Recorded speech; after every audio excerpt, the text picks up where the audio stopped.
Aries, this is your week ahead astrology forecast by Astrology Motivation from Born Without Boundaries. Welcome, Aries. In this video, we're going to cover the major planetary aspects and transits and how they relate to your natal sun and what that means for your day-to-day from in this week, through this week, from May 11th through the 17th, 2023. Got it all written down for you. We're going to get into it. We're going to start with the really broad things, the things that are going to impact everyone.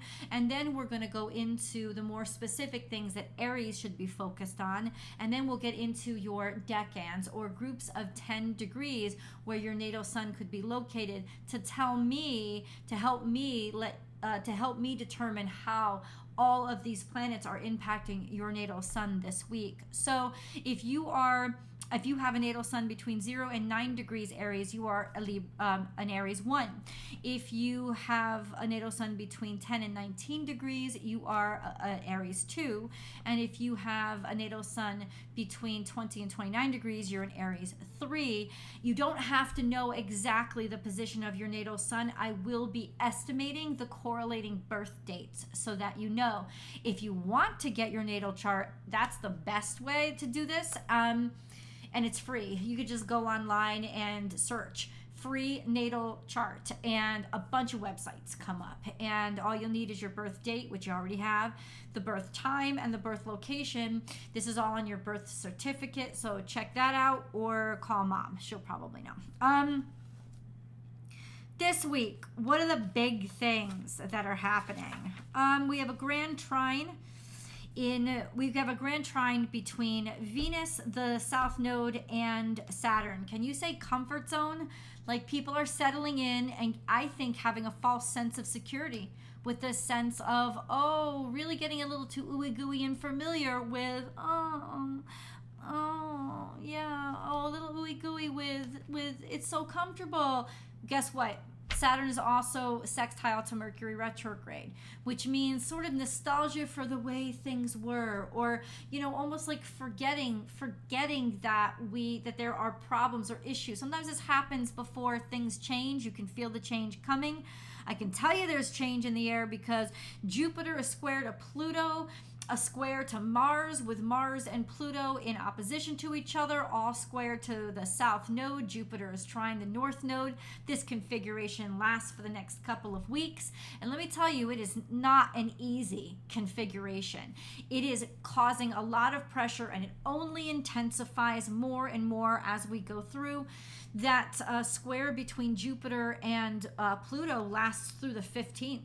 And the opposition between Mars and Mars and Pluto lasts through, I think, the 27th or something like that. So for the next couple of weeks, you're gonna feel it. Something's changing, man. Something is popping off.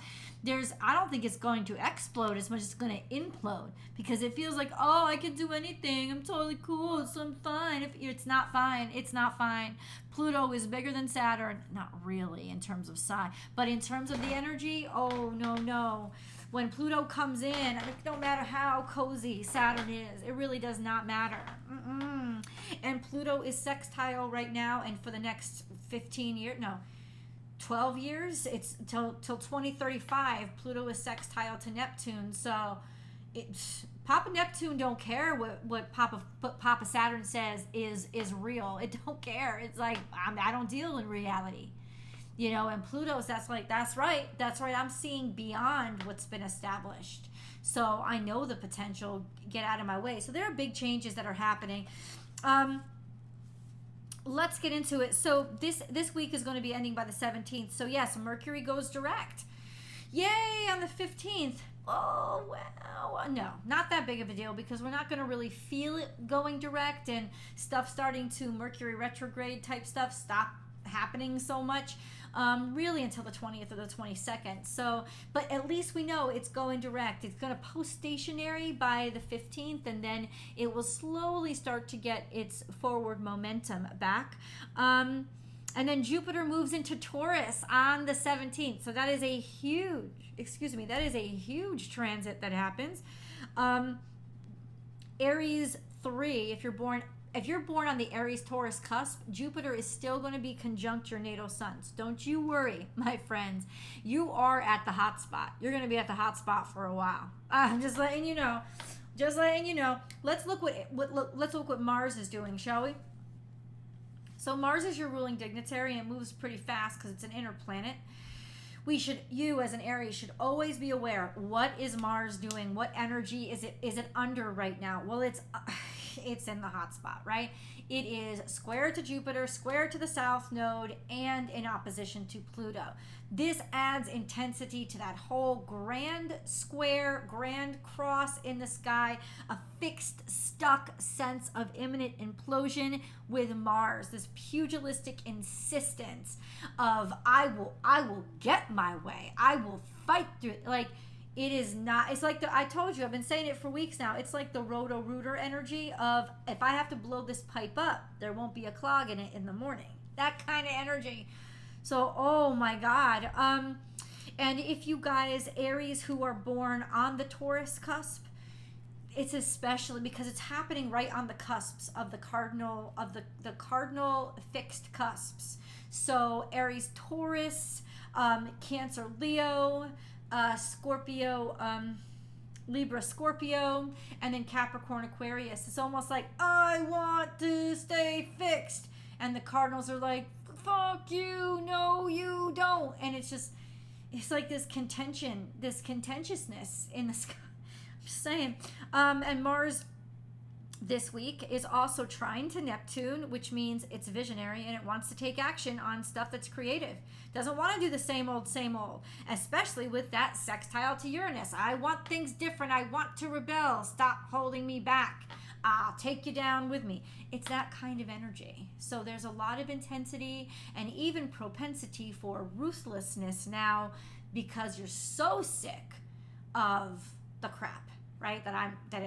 So sick of it. So, all right, let's go into the decans. So in Aries, the zodiac sign, Chiron is at 18 degrees. It's been there for a while. It will stay there for a while. So it's in the second decan of Aries toward the end of the second decan.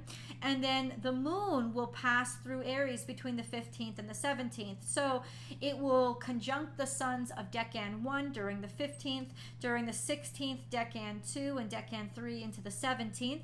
And as that moon conjuncts your sun, you will have a burst of emotion, but it's sort of like a revelation of emotion to expose, this is how I really feel about something. So it's more, though it's very emotional, it's more of a self-realization or a purge, like a mini full moon. It's like a mini new moon. It's like a sense of start over, a restart, purge and restart, that kind of thing. I actually like that energy.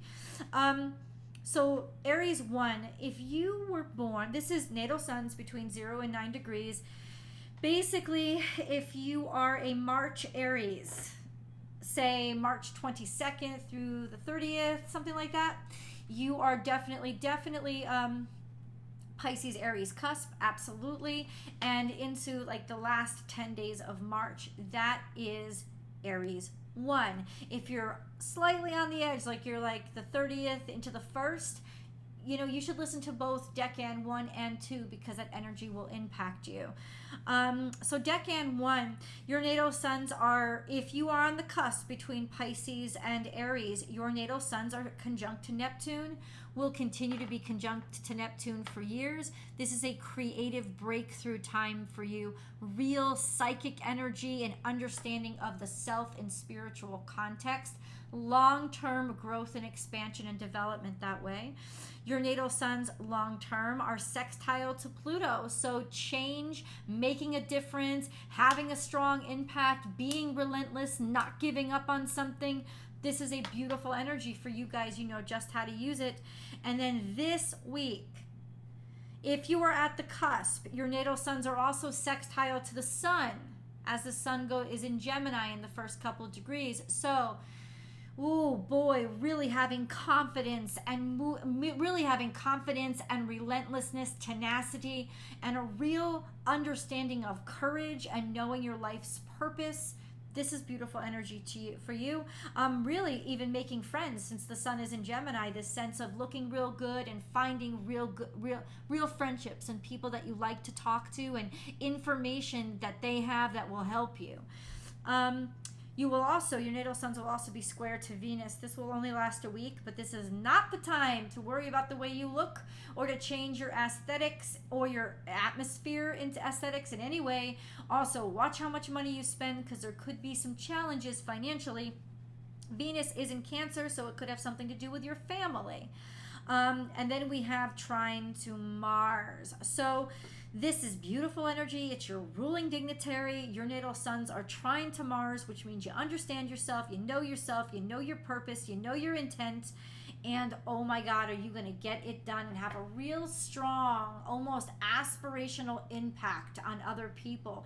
This is kind of a real leadership and forward momentum energy. Use this vitality. It'll actually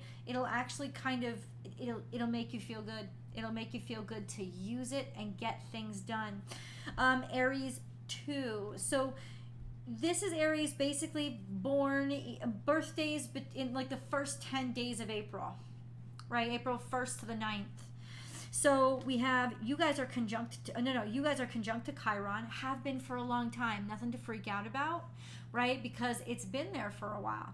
I mean, years at this point, at least like 3 years. It's been in Decan too.